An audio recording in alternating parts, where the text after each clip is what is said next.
Thank you very much, everybody. It's a great honor to have Prime Minister Mark Carney with us. As you know, just a few days ago, he won a very big election in Canada.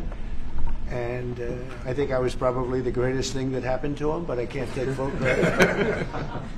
His party was losing by a lot, and he ended up winning. So I really want to congratulate him. It was probably one of the greatest comebacks in the history of politics, maybe even greater than mine.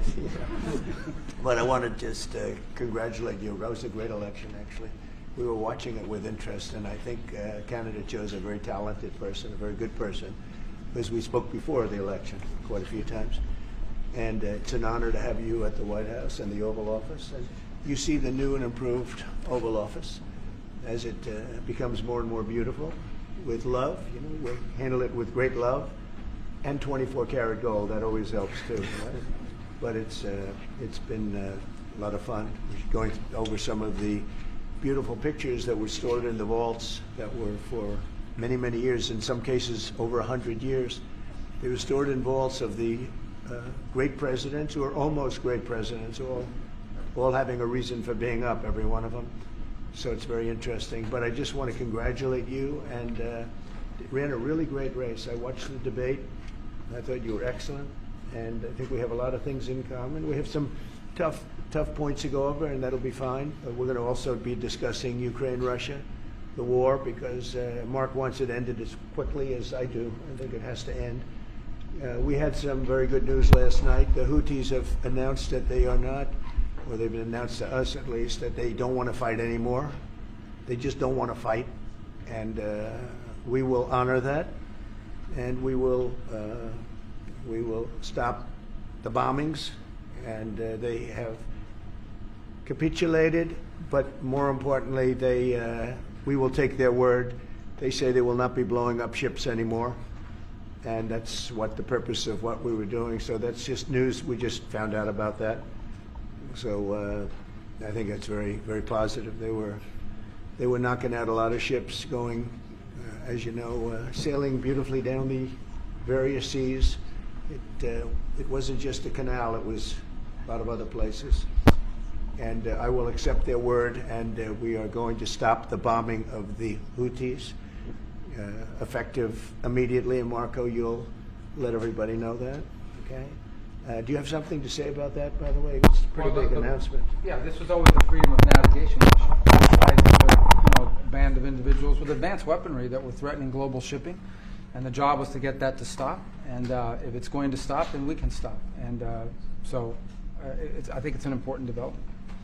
And we'll have, maybe before we go to, as you know, the Middle East, Saudi Arabia, we're going to UAE and Qatar, and that'll be, I guess, Monday night. Some of you are coming with us.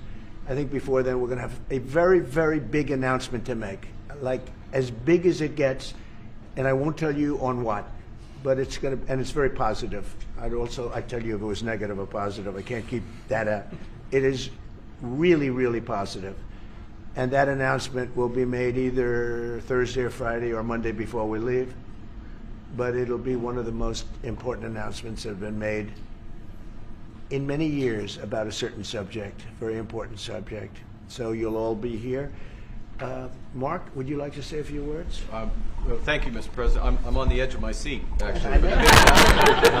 But thank you for your hospitality and above all for your leadership. You're a transformational president, focus on the economy with a relentless focus on the American worker, securing your borders, ending the scourge of fentanyl and other opioids, and securing the world.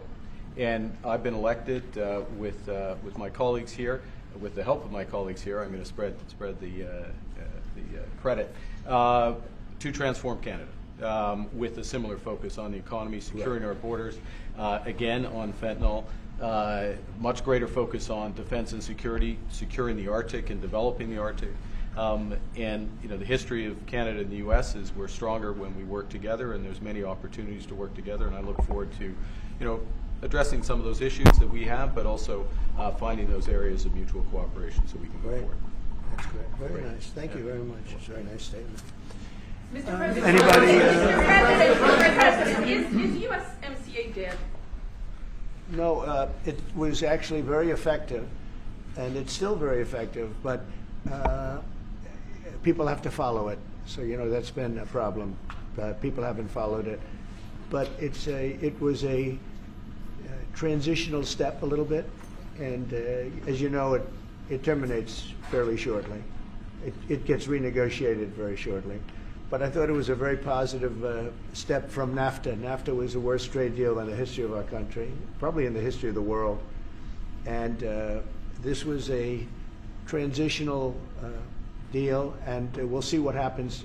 We're going to be starting to possibly renegotiate that if it's even necessary. I don't know that it's necessary anymore, but it served a very good purpose.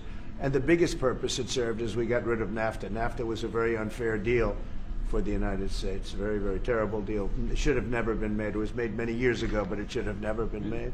Mr.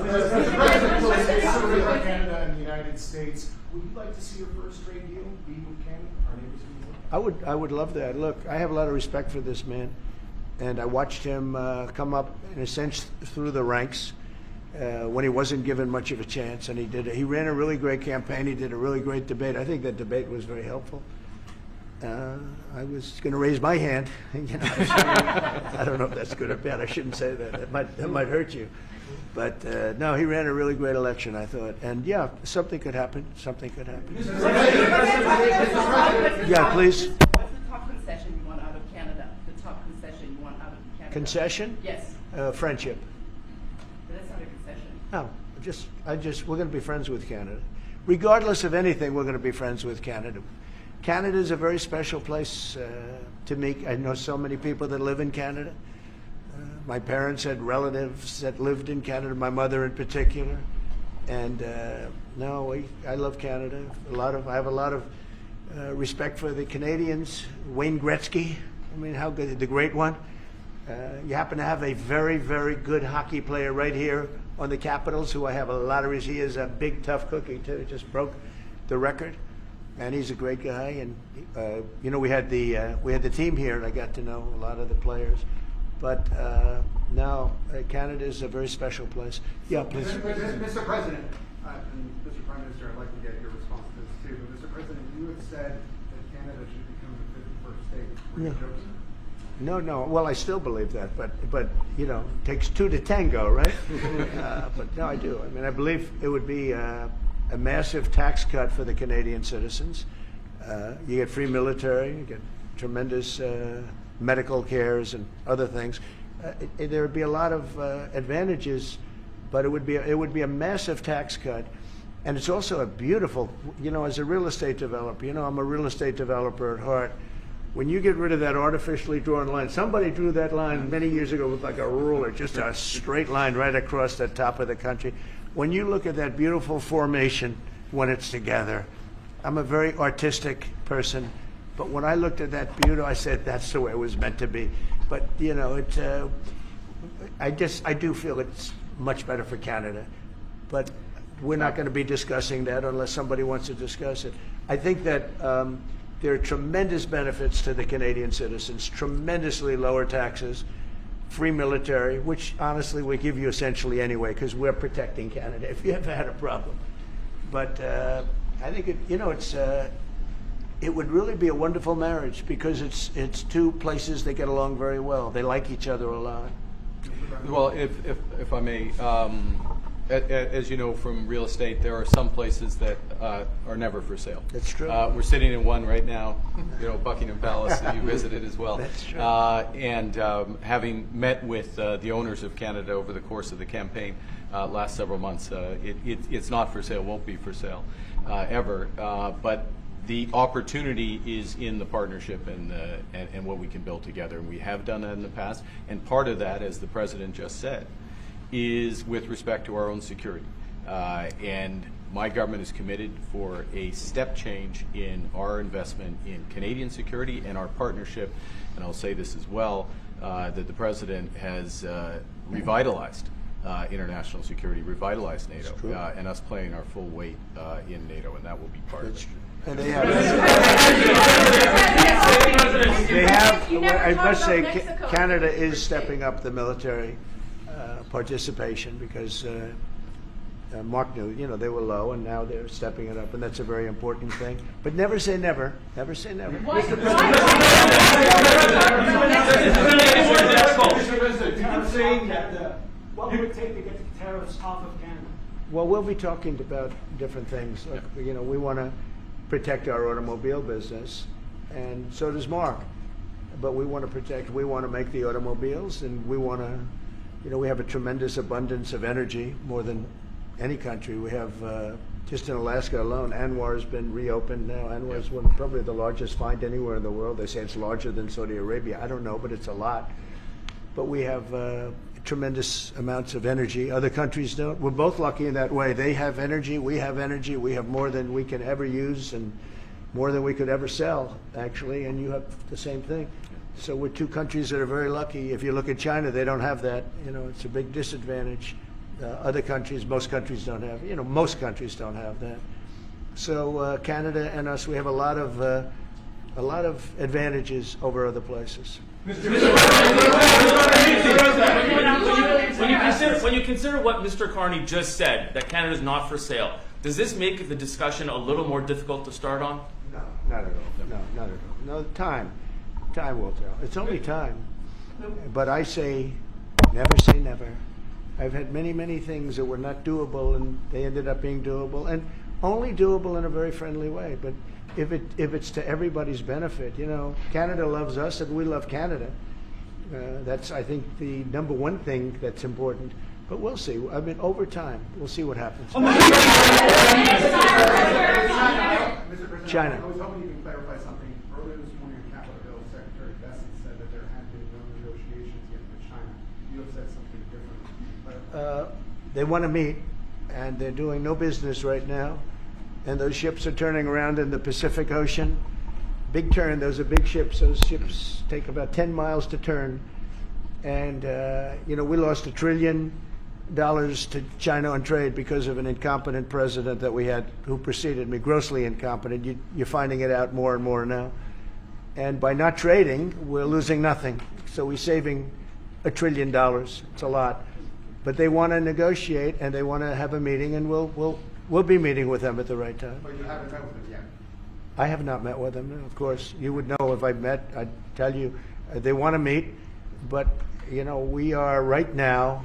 Look, they're suffering greatly. Their economy is suffering greatly because they're not doing trade with the U.S. And they made most of their money off the U.S. Don't kid yourself. They don't make the money off other countries like this. And they were making. We had a trade imbalance. We had a deficit, or they had a surplus. Another way of saying it, of more than $1 trillion. Think of it, more than $1 trillion. And because of 145%, that's the only reason, but because of they have now 145% tariff, there's no trading. You can't trade with 145%. We are, therefore, making, in a certain way, I guess, $1.1 trillion. In other words, we're not losing $1.1 trillion. Our deficit is much better. When I started, I say we were losing billions of dollars a day on trade. That's rapidly turning around. We looked at numbers this morning. So we were losing, the United States during Biden was losing more than, I won't even give you numbers because they're so embarrassing, but billions of dollars a day on trade. Those numbers are rapidly turning between the tariffs. Don't forget, we're now getting 25% on cars, 25% on aluminum, 25% on steel, and maybe more importantly, massive numbers of companies are moving into the United States. Honda, we have tremendous, the car companies are moving in at levels we've never seen before. The biggest investment ever made in the United States is being made right now. Trillions of dollars.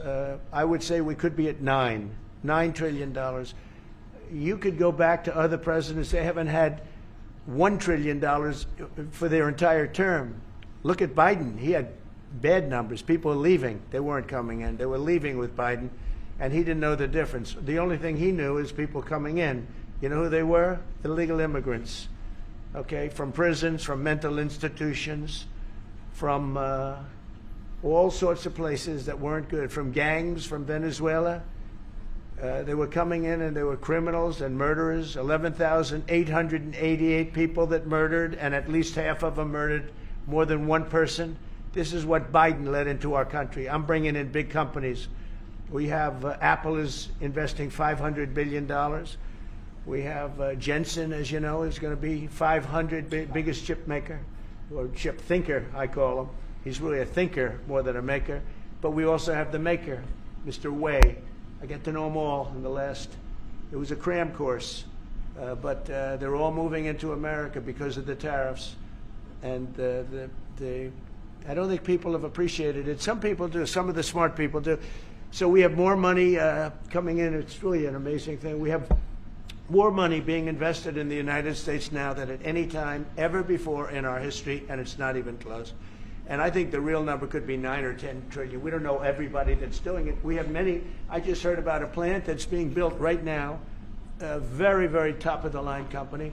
And they didn't come to the White House. They're just doing it because they're making it, because if they build here, there are no tariffs. And this is the big market. This is the market. That sets us apart from it. This is the market where everyone wants to be. Now, if I didn't come here and do this, all of a sudden we wouldn't be the market where everyone wants to be. So we're able to do it in time. But we're going to have a great announcement. And I'm not necessarily saying it's on trade. Going to the beginning, we're going to have a great announcement over the next few days, an announcement that will be so incredible, so positive. And I'm not saying, I don't want you to think it's necessarily on trade. Just to finish, we also have a situation, because everyone says, when are you going to sign deals? We don't have to sign deals. We could sign 25 deals right now, Howard, if we wanted. We don't have to sign deals. They have to sign deals with us. They want a piece of our market. We don't want a piece of their market. We don't care about their market. They want a piece of our market. So we can just sit down, and I'll do this at some point over the next 2 weeks, and I'll sit with Howard and Scott and with our great vice president, who has done a really good job. We have some good news to report on a lot of fronts.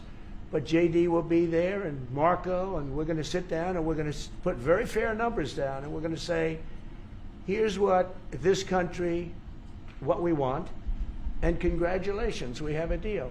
And they'll either say, great, and they'll start shopping, or they'll say, not good, we're not going to do it. And I said, that's okay, you don't have to shop. Now, we may think, well, they have a right, you know, that maybe we were a little bit wrong, so we'll adjust it. And then you people will say, oh, it's so chaotic. No, we're flexible.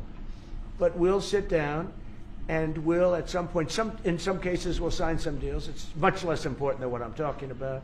For the most part, we're just going to put down a number and say, this is what you're going to pay to shop. And it's going to be a very fair number. It'll be a low number. We're not looking to hurt countries. We want to help countries. We want to be friendly with countries. But you keep writing about deals. When are we going to sign? When? It's very simple. We're going to say, in some cases, we want you to open up your country. In some cases, we want you to drop your tariffs. I mean, India, as an example, has one of the highest tariffs in the world. We're not going to put up with that. And they've agreed already to drop it. They'll drop it to nothing. They've already agreed. They would have never done that for anybody else but me. So we're going to put down some numbers, and we're going to say our country is open for business. And they're going to come in, and they're going to pay for the privilege of being able to shop in the United States of America. It's very simple. It's very simple. So I wish they'd keep, stop asking, how many deals are you signing this week? Because one day we'll come and we'll give you 100 deals. And they don't have to sign. All they have to do is say, oh, we'll start sending our ships right now to pick up whatever we want, or to bring whatever we want. It's very, very simple. And I think my people haven't made it clear. We will sign some deals, but much bigger than that is we're going to put down the price that people are going to have to pay to shop in the United States. Think of us as a super luxury store, a store that has the goods.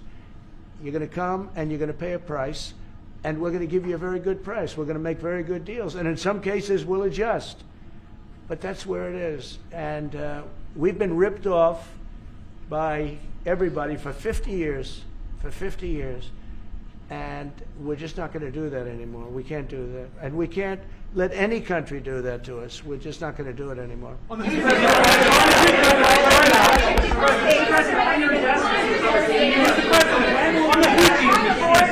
Houthis, can you tell us a bit more about the deal that you've reached with the Houthis that you No, mentioned? it's not and a stuff? deal. They've said, please don't bomb us anymore, and we're not going to attack your ships. And where did you hear about that? It doesn't matter where I hear it. The very good source, I could tell you.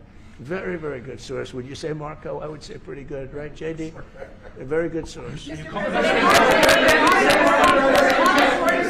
they don't want to be. They don't want to be. They don't want to be bombed anymore. You know. Sort of thought that would happen. Behind you, please. Clarifying something you said on USMCA, is the U.S. prepared to walk away from that pact? For what pact? USMCA. No. It's fine. It's there. It's good. We use it for certain things. It's there. We have the USMCA is a good deal for everybody. I won't say this about Mark, but I didn't like his predecessor. I didn't like a person that worked for. She was terrible. Actually, she was a terrible person, and she really hurt that deal very badly because she tried to take advantage of the deal and she didn't get away with it. You know what I'm talking about. But so you know, we had a bad relationship having to do with the fact that we disagreed with the way they viewed the deal, and we ended it. You know, we ended that relationship pretty much. The USMCA is great for all countries. It's good for all countries. We do have a negotiation coming up over the next year or so to adjust it or terminate it. Mr. President, I'll say a word on USMCA if I may, Mr. President. It is a basis for a broader negotiation. Some things about it are going to have to change. And part of the way you've conducted these tariffs has taken advantage of existing aspects of USMCA. So it's going to have to change. There's other elements that are come, and that's part of what we're going to discuss. Right. During the campaign, Prime Minister Carney talked about the American betrayal. How do you react if Canada decided not to shop in the American store as much as before and decided to partner with other countries? Well, we don't do much business with Canada from our standpoint. They do a lot of business with us. We're at like 4%, and usually those things don't last very long. You know, we have great things, great product. The kind of product we sell, nobody else can sell, including military. Look, we make the best military equipment in the world, and Canada buys our military equipment, which we appreciate. But we make the best military equipment in the world by far. The missiles, the submarines, everything we have is really top notch. I rebuilt our military during our last term. Stupidly, we gave some away to Afghanistan, which shouldn't have happened. But that was, I think it was the most embarrassing moment in the history of our country. It was just a very incompetent people. But if you look, the man that's now the head of our Joint Chiefs, he led the attack on ISIS for me. That's why he's the head of the Joint Chiefs. And Raisin Kane, he was unbelievable. And as you know, we defeated ISIS in 3 weeks. It was supposed to take 5 years. We did it in 3 weeks. And he ran the campaign. I said, I like him. But I knew him before. I went to Iraq, and we agreed to a plan, and that was the plan. And as you know, we did it in record time. So we have the best equipment in the world. We have the best, a lot of things. But Canada, it does a lot more business with us than we do with Canada. Yeah. Mr. Can I ask you about your investments, Mr. President? When do you think the investments that you've announced, the trillions, will finally hit the economic data this year? When you're saying about the tariffs? No, about the investments that you've announced. You've announced. Oh, it's hitting right now. Look, they're already starting AI plants. These are not people that look for financing. That's a good thing. You know, in real estate, you get a site, then you have to look for financing. You have to get your zoning. You know, 5 years later, you start building. You get a bank, then the bank's no good. These people have massive amounts of cash. The CHIPS Act was a ridiculous thing because that doesn't get them to build. All we did is hand very wealthy companies money. The CHIPS Act that was done by Biden. Billions, we give them billions of dollars. They don't even have to do anything with it. And then if you weren't, if you didn't have, and I don't want to be a wise guy, but if you didn't go with the DEI, if you didn't go with all of the different things woke, if you weren't woke, you couldn't even use the money. You had to have a certain percentage of this and that and that and that. It's impossible to have. The companies actually complained to me. They say they gave me all this money, but nobody can get these people to do anything. I mean, look, President Obama, and if he wanted help, I'd give him help because I'm a really good builder and I build on time, on budget. He's building his library in Chicago. It's a disaster. And he said something to the effect, I only want DEI, I only want woke. He wants woke people to build it. Well, he got woke people, and they have massive cost overruns. The job is stopped. I don't know. It's a disaster. And I don't like that happening because I think it's bad for the presidency that a thing like that should happen. He's got a library that's a disaster. And he wanted to be very politically correct, and he didn't use good, hard, tough, mean construction workers that I love, Marco. I love those construction workers. But he didn't want construction workers. He wanted people that like never did it before, and he's got a disaster in his hands. Like millions of dollars, really many millions of dollars over budget.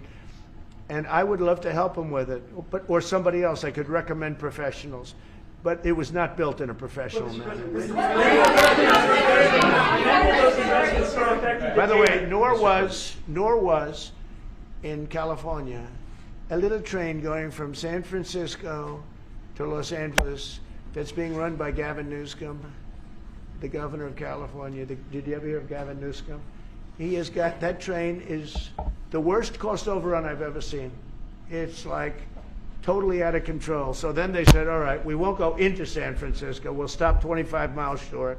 And we won't go into Los Angeles. We'll stop 25 miles short. It's hundreds of billions of dollars for this stupid project that should have never been built. And then they realized that it would have been a lot less costly if we just gave limousine service back and forth and gave it free. They would have saved hundreds of billions of dollars. They have airplanes that go there for one 1/100th the cost, and they have cars. They have a thing called the highway that goes back and forth. It's not fully utilized. And they got involved with this project. And Gavin, I always liked Gavin. I had a good relationship with him. I just got him a lot of water. I sent in people to open up that water because he refused to do it. And we just got him a lot of water. If they would have had that water, and if they would have done what I said to do, they wouldn't have had the fires in Los Angeles. Those fires would have been put out very quickly. But if you think about it, and you got to take a look at this, it's the worst cost overrun I've ever seen. I've watched a lot of stupid people build a lot of stupid things, but that's the worst cost overrun I've ever seen, what's happening between San Francisco and Los Angeles. And you ought to ask about that, because this government is not going to pay. I told our very great new Secretary of Transportation, he's doing a good job, Sean Duffy, I said, we're not going to pay for that thing. It's out of control. This is something that you don't have things like this. It's not even conceivable. Like 30 times over budget, 30 times. It's the craziest thing and now it's hundreds of, it was supposed to be a simple train. And I think the media should take a look at it. And I'd love him to run for president on the other side. I'd love to see that. But I don't think he's going to be running, because that one project alone, well, that and the fires and a lot of other things, pretty much put him out of the race. Mr. President, what changes would you like to see to the USMCA? Or what changes would you like to make? We're going to work on some subtle changes, maybe. I don't even know if we're going to be dealing with the USMCA. We're dealing more with concepts right now. Look, right now, we're doing trade. We have trade. They're paying a tariff on cars and steel and aluminum. And I think we have a baseline of 10% or something like that for the tariffs. But we're getting along very well. Right now, going no further, but we have an agreement. We did something with even parts. You want to discuss that, Howard, with respect to Canada, which helps Canada out? Sure. So we've made an arrangement with the car companies that 15% of their USMCA parts are included, and then 15% of foreign parts from the manufactured suggested retail price are not tariffed, to help domestic manufacturing really thrive. So it gave them a chance to be able to build their car parts factories if they're going to. A lot of these companies already have factories, and what they have to do is just fill them out. But they're able to build them in the United States, so we gave them a pretty substantial period of time. Just to clarify, Mr. President, is there anything the Prime Minister can say to you today to change your mind on tariffing Canada? Tariffing cars? Tariffing Canada. Is there anything he could say to you in the course course of your meetings with him today that would get you to lift tariffs on Canada? No, Why not? just the way it is. What's your 51st state? Yeah. If Canadians don't want it, would you respect that? Sure I would. But this is not necessarily a one-day deal. This is over a period of time they have to make that decision. Yes, go ahead. Yeah, if I may. Respectfully, Canadians' view on this is not going to change on the 51st state. Secondly, we are the largest client of the United States in the totality of all the goods. So we are the largest client of the United States. We have a tremendous auto sector between the two of us, and the changes they've made have been helpful. 50% of a car that comes from Canada is American. That's not like anywhere else in the world. And to your question about is there one thing? No, this is a bigger discussion. There are much bigger forces involved, and this will take some time and some discussions, and that's why we're here, to have those discussions, and that is represented by who's sitting around the table. See, the conflict is, and this is very friendly. We're not. This is not going to be like we had another little blow up with somebody else. That was a much different. This is a very friendly conversation. But we want to make our own cars. We don't really want cars from Canada, and we put tariffs on cars from Canada. And at a certain point, it won't make economic sense for Canada to build those cars. And we don't want steel from Canada because we're making our own steel, and we're having massive steel plants being built right now as we speak. We really don't want Canadian steel, and we don't want Canadian aluminum and various other things because we want to be able to do it ourselves. And we, because of past thinking of people, we have a tremendous deficit with Canada. In other words, they have a surplus with us. And there's no reason for us to be subsidizing Canada. Canada's a place that will have to be able to take care of itself economically. I assume they can. I will tell you that Trudeau, when I spoke to him, I used to call him Governor Trudeau. I think that probably didn't help his election. But when I spoke to him, I said, so why are we taking your cars? Why are we taking we want to make them ourselves. I mean, I said, and if the price of your cars went up, or if we put a tariff on your cars of 25%, what would that mean to you? He said, that would mean the end of Canada. He actually said that to me. And I said, that's a strange answer, but I understand his answer. But no, I mean, it's hard to justify subsidizing Canada to the tune of maybe $200 billion a year. We protect Canada militarily, and we always will. We're going to, that's not a money thing. But we always will. But, it's not fair. But why are we subsidizing Canada $200 billion a year, or whatever the number might be? It's a very substantial number. And it's hard for the American taxpayer to say, gee whiz, we love doing that. Thank you very much. We're going to have a very substantial. Thank you.